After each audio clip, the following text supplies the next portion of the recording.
नमस्कार. महाराष्ट्राचा हवामान अपडेट या यूट्यूब चॅनलमध्ये पुन्हा एकदा सगळ्यांचं स्वागत आहे. आज 2 जून.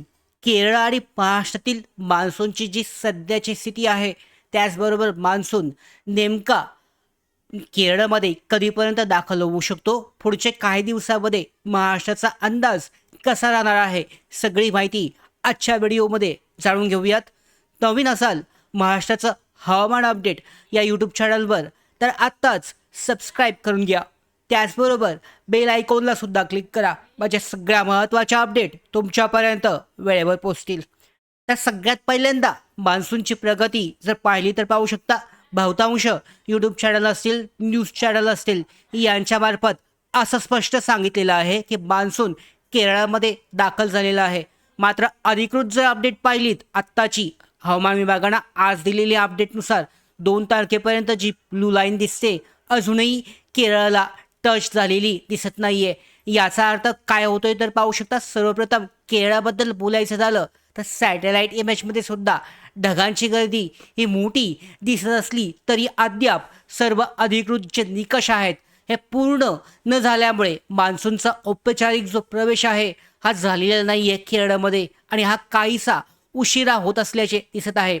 हवामान तज्ज्ञांच्या मते पुढचे 2 ते 3 जून दरम्यान, म्हणजे 3 ते 4 जून, म्हणजे अजूनही 2 तारखेपर्यंत आलेलं नाही आहे, म्हणजे पुढच्या 2 दिवसामध्ये केरळमध्ये दाखल होण्याची शक्यता सगळ्यात जास्त आहे.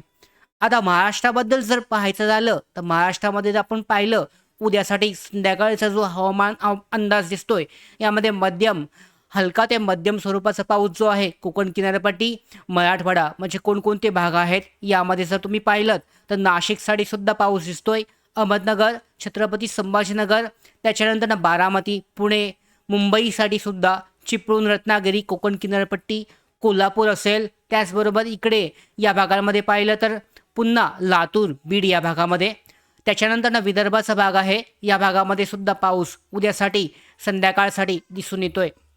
तर यामध्ये महत्त्वाची गोष्ट म्हणजे सध्या महाराष्ट्रावर एक ट्रप म्हणजे कमी दाबाचा पट्टा हा तयार झालेला आहे. त्यामुळे अनेक भागांमध्ये रात्रभर ढगाळ वातावरण आणि अधूनमधून पावसाच्या सरी या पाहायला मिळत आहेत.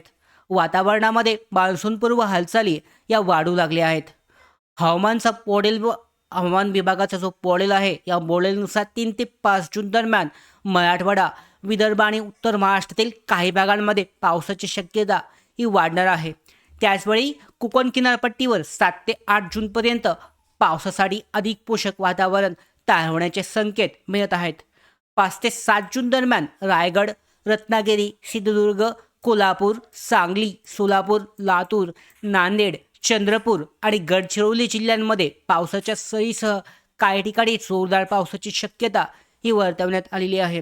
त्याचबरोबर सर्वात महत्त्वाचा टप्पा म्हणजे 8 ते 9 जून या कालावधीत पश्चिम महाराष्ट्र, दक्षिण कोकण आणि काही मध्य महाराष्ट्रातील भागांमध्ये मुसळधार पावसाची शक्यता काही मॉडेलमध्ये दिसून येत आहे. त्यानंतर 11 ते 16 जून हा कालावधी महाराष्ट्रासाठी अत्यंत महत्त्वाचा ठरू शकतो. अनेक हवामान मॉडेलनुसार याच काळामध्ये राज्याच्या बहुतांश भागांमध्ये मान्सून सक्रिय होण्याची शक्यता सगळ्यात जास्त आहे.